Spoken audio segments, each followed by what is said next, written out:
impact everyday Americans nationwide and affect climate change in particular. Democrats are in the minority, but they're using what levers they have at their disposal to fight back. One key lever is mobilizing everyday Americans like you to speak out and share the stories of how you and your communities are being impacted by having this critical funding cut and protect future budget funding. Democrats in Congress can use these real world examples, and later in the call, we'll talk about shared resources to keep fighting back. We wanted to start the call by thanking all of our co sponsors who've helped to make this conversation possible: League of Conservation Voters, CHISPA, Connecticut League of Conservation Voters, Climate Action Campaign, Environment Defense Fund Action, Next Gen America, Climate Power, Sierra Club Pennsylvania Chapter, Alliance of Nurses for Healthy Environments, Green Latinos, Elders Climate Action, Change the Chamber, Society of Latinx Nurses, Catholics Vote Common Good, Upper West Side Action Group, Upper East Side for Change, Combined Defense Project, the Movement Infrastructure Project, Friends of the Earth, Indivisible 49, and Evergreen Action. I'll now pass it to David Shadburn with the League of Conservation Voters to give you more context on the funding freeze. Thank you so much, Courtney, and hello, everyone. My name is David Shadburn. I'm a senior government affairs advocate at the League of Conservation Voters based in Washington, D.C. I use he, him pronouns. We are so excited to have House Appropriations Committee ranking member Rosa DeLauro here with us tonight. There are so many major fights happening right now. As we speak, House Republicans are working to advance a budget resolution that cuts clean energy investments that are creating jobs and lowering household energy costs, not to mention fighting the climate crisis. What's more, of course, Elon Musk and Donald Trump are stealing taxpayer dollars through this unconstitutional DOGE funding freeze, funds that help the people in our society who need it the most for things like Medicaid and SNAP and low-income home energy assistance and disaster unemployment assistance for people whose livelihoods are destroyed by climate-fueled disasters like wildfires and hurricanes, and so much more. And they are doing all of this, just so they can cut taxes for the wealthiest in our society and give more handouts to polluters. Government funding is going to run out on Friday, March 14th. And this is a huge moment for all of us as we work to hold Republicans accountable for cutting benefits and clean energy investments that lower household costs and help our communities. That is why we are so thrilled to have Congresswoman DeLauro here with us today to talk through how to fight back, and especially on this unconstitutional funding freeze through her role with the Appropriations Committee. Just a brief bit of programming first.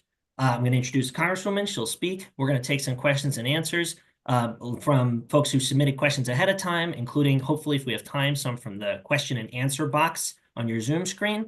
And then I'm going to turn it back to Courtney Foley, the Climate Action Campaign, to talk about how you can get involved. So by way of introduction, Congresswoman Rosa DeLauro represents Connecticut's 3rd Congressional District and has fought for working people her entire career. Prior to being elected to Congress in 1991, she was the first executive director of Emily's List and was chief of staff to Senator Chris Dodd. She is a founding member of the Congressional Progressive Caucus and has led Democrats on the Appropriations Committee since 2021. She received a perfect 100% on the League of Conservation Voters 2023 National Environmental Scorecard. She is a campaigner at heart and is always asking about this movement. So I know how thrilled she is to be here with you all today. Thank you so much for being with us tonight and for being a climate champion. Congresswoman DeLauro, let me turn it over to you.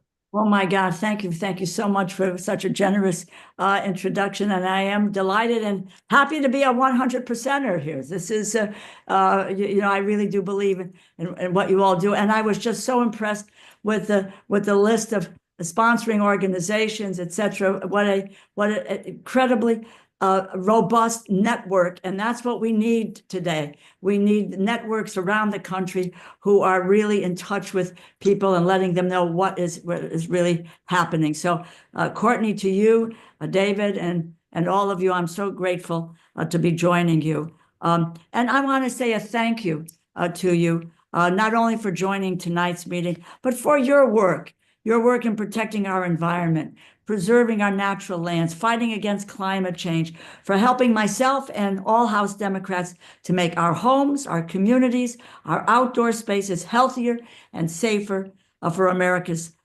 families. You know, an unchecked billionaire, Elon Musk, is taking a sledgehammer to the government. indiscriminately dismantling and destroying the agencies and programs that help the American people. Our investments in everything from clean water to food safety, green energy, the stewardship of our protected lands are at grave risk. In short, elections have consequences.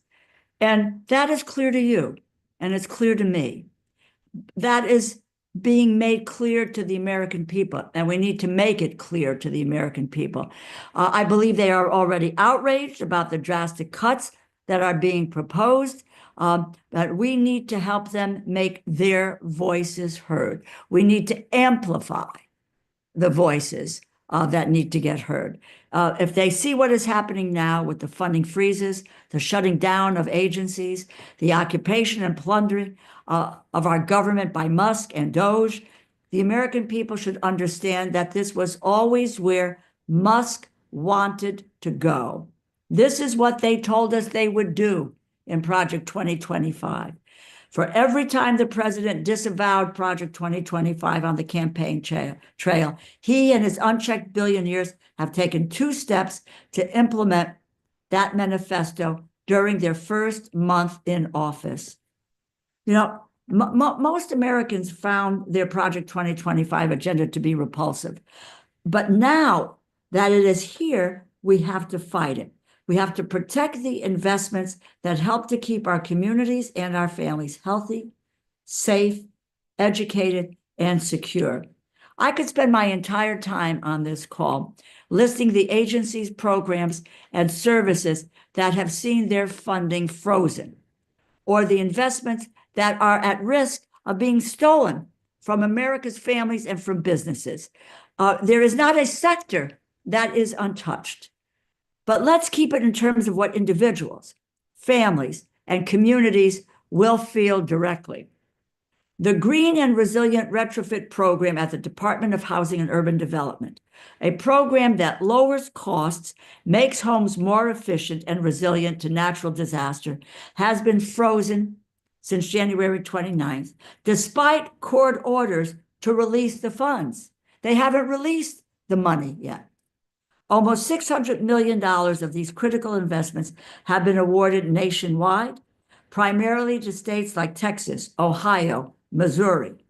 Over $20 million of these investments were promised to the residents of my district, including to the people living in what's called the Towers at Tower Lane, which is a 328-unit apartment complex, 3/4 of which are reserved for low-income residents. These are promised investments for upgrades that will include modernizing heating and cooling systems, improving insulation, installing energy-efficient windows, and implementing renewable energy solutions. Elon Musk and President Trump are stealing these funds that were meant to raise the quality of housing for the people who live at the towers in my district. Likewise, the Home Energy Rebates Program is frozen. This program provided funding to every state in the nation to put money directly back into the hands of American households. Elon Musk's actions to steal these funds are going to directly lead to higher energy bills, which means less money in people's pocketbooks. The Weatherization Assistance Program, which helps lower-income households improve their energy efficiency, was also frozen.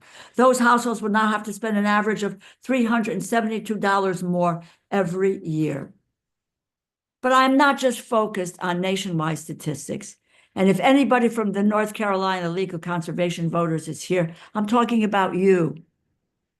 The work done by programs like Power Up NC to uplift the human consequences of these investments is crucial to our campaign. I watched the videos. I was moved by the stories of Crystal Barnes and Vanessa Vincent that you have uplifted. Amazing women are both single moms on low and fixed incomes. They're cancer survivors, like I am a cancer survivor. The Weather Resistance Program helped both of them improve the quality of air in their homes, realize energy savings that not only reduce their monthly cost of living, but cut Crystal's energy bills in half.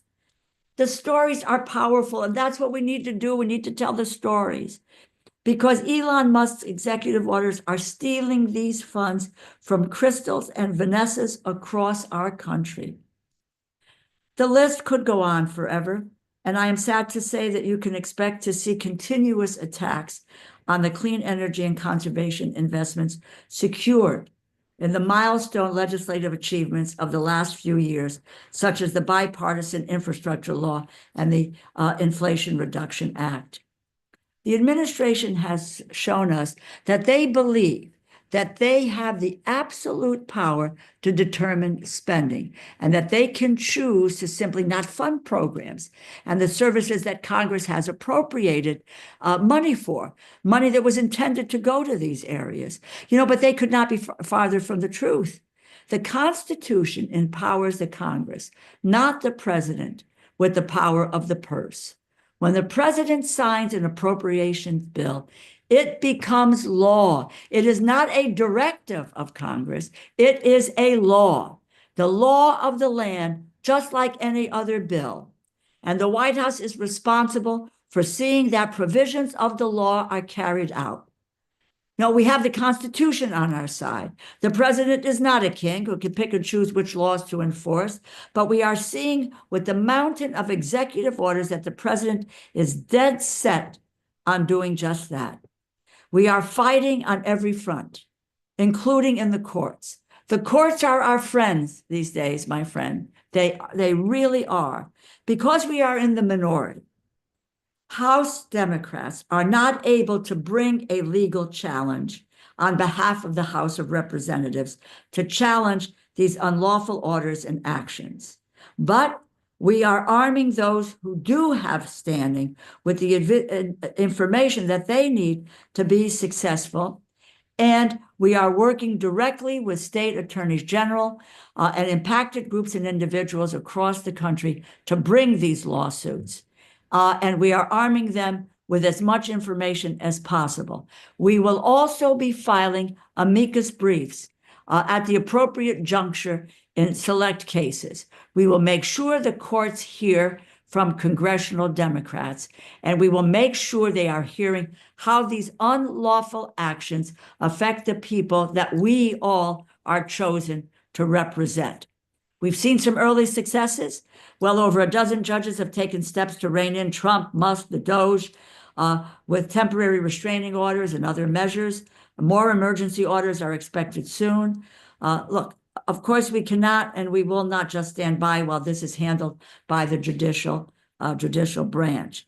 Also, the administration has shown they do not think they have to follow court orders. And so we are fighting on every front, and that includes in the court of public opinion, which really is so critically important. I think it was Abraham Lincoln who said, public sentiment is everything. If you have it, you can win, and if you don't have it, you're not likely to win. And we are all sharing information far and wide. Just last week, what I'm doing with the Appropriations Committee, we released 7 fact sheets on the Department of Energy programs that have been frozen and the state-by-state impacts. What is most critical, impactful, is that what is happening in terms of human consequences, how the administration's action affect families sitting around that kitchen table. There are a lot of constitutional issues, my friends, and they're important to be mentioned. But what we need to do is to pivot for the human consequences that are occurring on people, their lives, their families, etc. That's where the power and the strength is. If you listen to Crystal and Vanessa, that is where the strength of our arguments are. We have to give the how and the why of the programs and the services that are being cut. So get the stories and the testimonials out there. Tell the media, tell your members of Congress what is happening. The programs that are shutting down because their grants are frozen. The projects in your communities that are paused indefinitely. Even if you are not in court, the stories are important. The stories will be. Look, well, I don't want to say it's a bleak picture out there, but it is a tough picture out there. We have to face the reality of what they are doing with day after day after day. But it is important that we have an understanding of the landscape that we are in. I will be an optimist. We have leverage. We are putting up the fight. Less than a month from now, March 14th, is our deadline for funding the government. After that, without a new funding bill in place, the government shuts down. Let me tell you this. There's Republicans who control the House, the Senate, and the White House. They have the responsibility. They will make the decision as to whether or not our government shuts down. We are at the negotiating table, and please understand, if you're reading anything that's coming from Republicans and say that Democrats are not responding and that we are not at the table, that's, I won't say what, it's horse, you know what. It really is. We are there. We're making offers going back and forth, and we're dealing with the numbers, but we also want to make sure that when the dollars are appropriated, that the law will be followed and that those dollars will go to where they were intended to go for the services that the public needs, that the American people need. So that is, we're going back and forth, and we're not there yet on reaching a top line and or the assurances we need to be able to go forward. You know, it's the government funding bills. They need the support of Republicans and Democrats, House and the Senate. And they're always Republicans who will refuse to vote for any spending bill, requiring even more Democrats to support their bills. We do have leverage, my friends.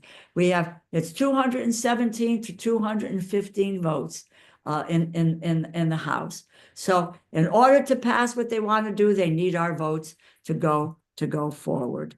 We, as I said, we're having conversations with Chairman Cole in the House, Chair Collins, and Vice Chair Murray in the Senate. We are still working on being able to get this done.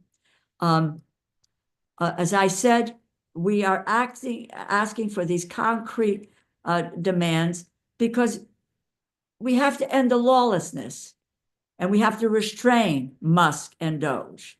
So we are going to continue to react and to respond accordingly. And we have to put pressure on our institutions to do the same. We can't do it alone. Let me just speak very, very plainly to you. You all get it. You've been at this for a long time. You know what it is to organize, to galvanize, to mobilize, to get all this done. You're the eyes and the ears on the ground. You'll see it first. You'll see what grants and funds that are expected that are not going to be showing up. So, and I'm grateful for all the things that you've done already to tell the country about the human consequences of these actions. You know, your op-eds, the media hits, your online posts, Instagram reels, TikTok. You know, we've been here before, friends. We really have. And we have overcome obstacles, the obstacles of a Trump administration to secure the critical funding increases and to fight poison pill writers when Democrats were in the minority in 2017, 2018, and 2019. I want to say a thank you, you know, on this call for all of your hard work, your persistence, and for not backing down, not giving up when things get difficult or they get uncomfortable. But I will also say this, we cannot get tired and we cannot take no for an answer. We just have to keep going. We will be successful if we express the risks and the harms of the Republican agenda and actions in human terms. What are the human costs? How does this affect the day-to-day lives of the middle class and working people? How does it affect the cost of living? That must be our North Star. It's about the cost of living and these cuts that are being made so that we can provide the tax cuts for these unchecked billionaires. That is the message that we need to get across. Please Tell me what you are thinking, what you are feeling. Let me know what you are doing, what you're working on, and what questions you may have for me. Thank you for allowing me to be with you tonight. Thank you so much, Congresswoman. It is, I'll speak for myself, it's extremely inspiring just to hear you talk and talk about this fight. We are so lucky to have you fighting tirelessly for us in these many myriad and closely connected fights. Let me start with some questions that we had submitted ahead of time. What tools do Democrats have to end the funding freeze and get this money out the door and programs back on their feet? Great question. Look, let's be real. I'm not going to mislead you. Last November's election gave almost all the political power, to Trump, Musk, Republican majorities in both chambers. And so I talk about the unchecked billionaires who bankroll them. But look, we do have the courts. As I said in my remarks, the courts are our friends in going forward. Judges have ruled at the district court level nearly unanimously that the president and political appointees can't unilaterally steal promised investments, which is critically important. As I mentioned to you, we can't sue. We are in the minority, but we are dealing with ways in which we are supporting groups doing that, and we are going to be filing the amicus briefs. What we are going to use most of all is the most important tool that we have, the most powerful resource that we have. And that's to all of you on this call. My colleagues have been doing teletown halls all over the country, in this last week. One of my colleagues tonight did 8, and being in the district. And what are those about? I've done them, and I'm going to continue to do them. We all are. I went on with our Attorney General, to talk about some of the legal things. I'm going to do one either Wednesday or Thursday night on the education cuts. Everyone is doing them and what it means, translating what that means. So we have to gather the information about the cuts and what they mean. We have to translate that in terms of the consequences, and we have to amplify the voices, which is what we're going to do. We wanted people to know about illegal actions by amplifying your stories. Musk fires 130 employees at the Bonneville Power Administration. He's not downsizing government. He is firing linemen and women who keep electricity, safe and reliable to your homes. That's what we do. He freezes the IRA of funding. What happens to people like Crystal and Vanessa, and to get their stories out there? So all of these, this is an inside and an outside game. We need to do what we can do. And, look, we are in the minority. It's not stopped us in the past. It's not going to stop us now, but we are in the minority. So we need to do what we are aiming for internally, but we need the outside, the advocacy voices like all of you and all the many organizations that are attached to this effort. And what they need to do, they need to be on the phone. They need to shut down the offices and calls, and mostly to our Republican colleagues. I have this phrase I use all the time: nothing focuses the mind like a death sentence. You call and you let them know that people can come to Washington. That's wonderful. But it's about going to the district offices. It's about calling the district's office, about being in front of those offices and let those members know that they have a price to pay if they are not responding to the people in their community. So it's time consuming, but you all know how to do it, and we can get that done. Those are some of the tools that we have, and whatever others. Now we're doing videos, to the camera. We're people are on Instagram. I've even gone on TikTok, my office got me on TikTok, so that we're just out there with, every step of the way. And like we sent out, I don't know if it went out today or it's going out today. We have listed they fired nearly 6,000 veterans. That information has gone out to people and where that's happening. We sent information out about all the farm cuts, and we sent so that they have district by district information of how many, what that's going to mean to a specific the difference when they cut the REAP program and the EQIP program and all of that. Those are the kinds of tools that we are using. Thank you so much for that. And if you haven't seen the TikTok of the ranking Rizzler, Rosa DeLauro, I highly recommend. It's an excellent watch. I mean, I'll tell you this because you will all appreciate it. You're all, I'm looking at a generation of folks out there who know all about this stuff.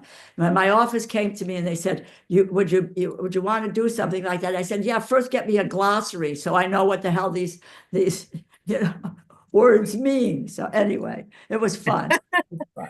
All right, I want to combine two questions that we've received from folks that I think are very similar frame here. One is, you've talked about this for a moment, but what did you see as some of the most effective messaging to both senators and members of the House on the widespread effects of this funding freeze? And the other way that we had this asked is, when you talked about in your remarks about about local public housing, or so just when you're talking to either individuals in your district or local agencies, school districts, nonprofits, whatever it is, about how they're being impacted by the funding freeze. What kinds of information are most helpful for you in terms of finding ways to push back on this or to be part of the larger narrative here? Yeah, well, on that score, what's important, that's what I said, I need to get from all of you because you're on the ground. When you know best what happens when these programs are cut, there's cutbacks or so forth. You know what the consequences are. That's the kind of information that is critically important that we can get out. I view this as really. I look at really in terms of message, two pieces of this. One is cost of living. Keep in mind that Trump talked about the first day he was going to deal with the cost of living. He hasn't done anything about that yet. But like when I saw the video, I guess it was in Vanessa's video, there was a jar that had the money that when you do all the energy modernization, etc., that puts money in people's pockets, so forth. So cost of living is critical. And then the other piece of this is unchecked billionaires, because what the cuts are doing is they're being made in order that you can provide the tax cuts for the richest 1/10 of 1% of these folks. And pretty much all that is being, the appropriations pieces of all of this can be driven through, this kind of a prism, etc. And that's what, and the piece about the unchecked billionaires is that they are stealing the funds that have been intended for American families and businesses. That is what that is what this is, what this is all about. What part of the question didn't I answer for you, David? I can't remember here. I think you pretty much covered it. What is the messaging that's most useful for? Yeah, that is the message. It's a simple framework.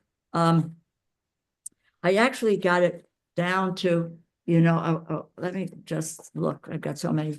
In a paperless society, I am really, okay, here we go. This is the message frame.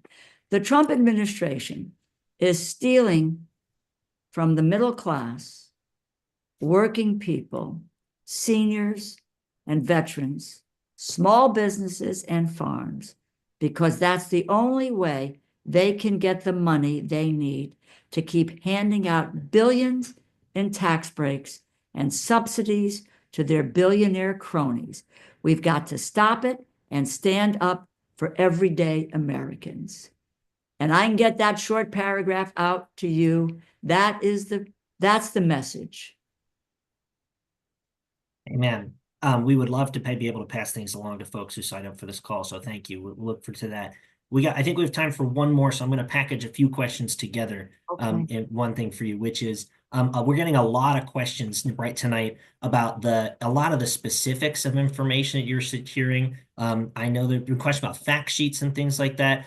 People are wondering what kinds of information you all have already collected that we can share out with folks. And so that's sort of one question. And I know, and I'll say out loud as part of that, all of us and all the groups on this call are doing a lot of the story collection ourselves, which is, the Congresswoman can talk about some of the state-by-state things that are going on, but it is incumbent on all of our groups to continue to collect these stories and share them directly with the press, local press especially, to make sure this is getting in the faces of members of Congress from where you live.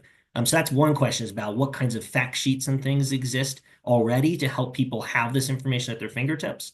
And then the other question is, you sort of talked about this a little bit in your remarks, but this March 14th deadline is coming up, and folks would like to know how we can help maximize your leverage in the run-up to that date. Let me mention the stories first. One of the things that we're going to do on March 5th, I mean, this is in I think a special order that we're going to do, and we've asked members to come forward with stories and also to have pictures, visual, so that if there are stories that we can get from all of you, that would be enormously helpful, because it's not only just a one-off. We need to be continually telling these stories, and we can get members, to do that through a variety of vehicles. Yes, I mean, look, some of the traditional stuff is no longer, people are listening to. You can go to the floor, you can do stuff, but it is getting stuff up on the various platforms, the social media platforms, that we can get done today.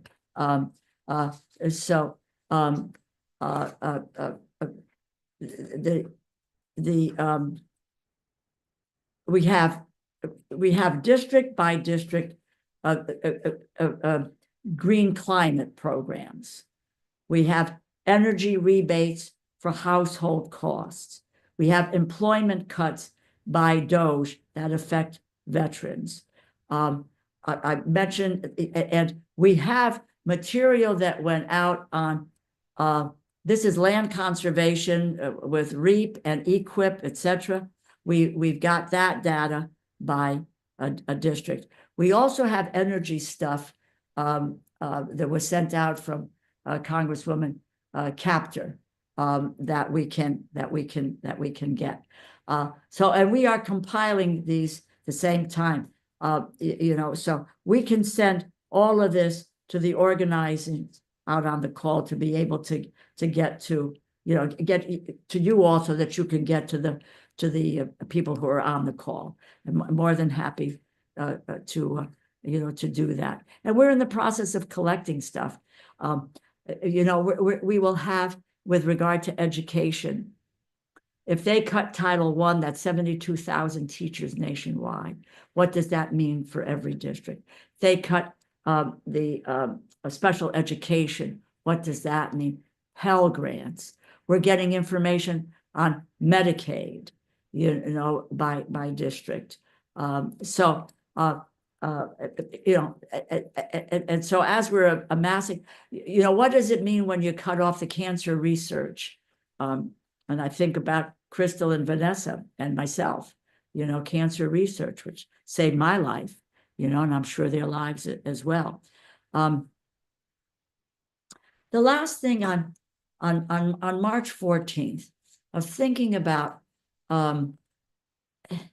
there needs to be pressure on, and what we ought to try to do is to get you the list of the Appropriations Committee members, particularly the Republicans here, that they need to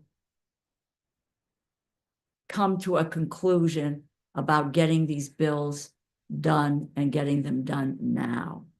And not, we have some people talking about a year-long continuing resolution. Makes no sense at all. But that they have got to push folks have got to push their members on the Appropriations Committee to get the job done, to get these bills passed so we can have a 2025 budget in every area, whether it is education, labor, health, human services, energy, transportation, agriculture, the whole 9 yards. I think it is putting that pressure on individual members. And I say for the purposes, not everybody, we're targeting this. And who are we targeting? You're targeting the Appropriations Committee members, which is a much smaller universe than an entire caucus. So I'm trying to think of I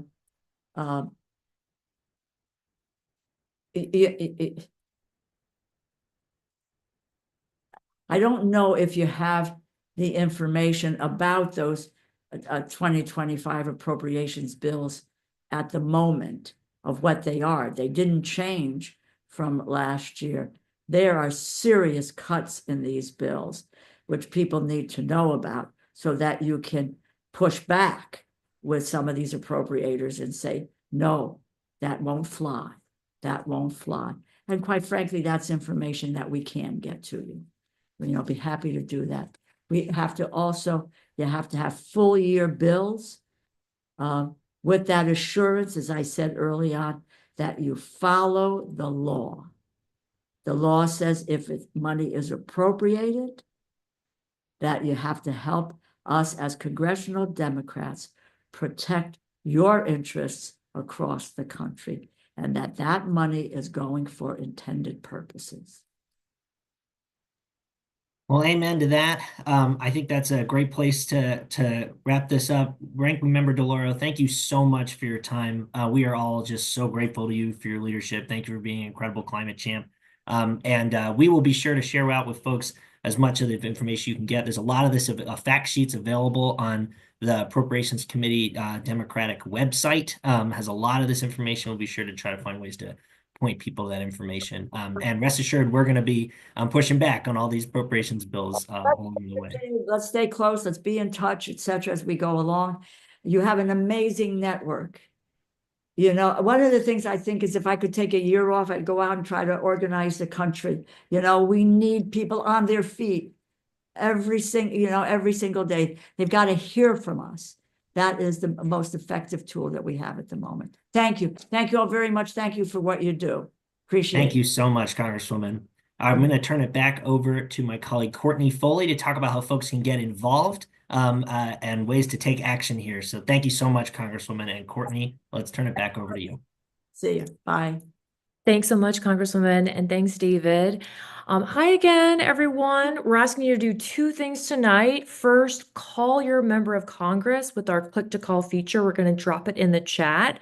And then second, join us for a future training session next week, March 6th at 8 p.m. Eastern.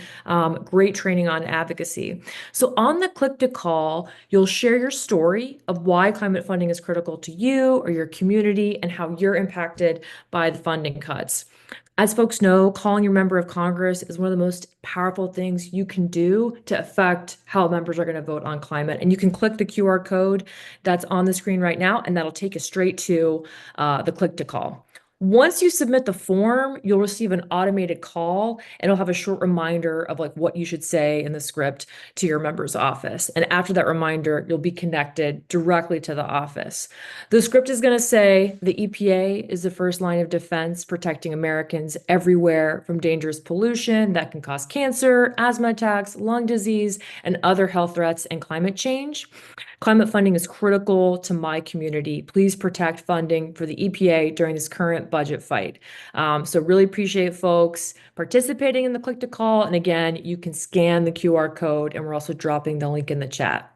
And then the second item, we're excited to host an upcoming advocacy training with League of Conservation Voters and others, Green New Deal Network, Next Gen America, Chesapeake Climate Action.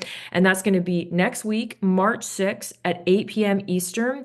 We're going to be talking about making calls, posting on social media, and doing in-district visits to your members of Congress. So if you're an organization, if you belong to an organization you want to co-sponsor, there's a form you can fill out that we'll drop in the chat. If you're an individual, you are who we're looking for. We hope you can join the call. It's going to be really impactful. So it's going to be a 60-minute training, and that'll really make sure that participants have the skills and confidence to advocate to their members of Congress with lawmakers and really make an impact. So hope folks can sign up for that.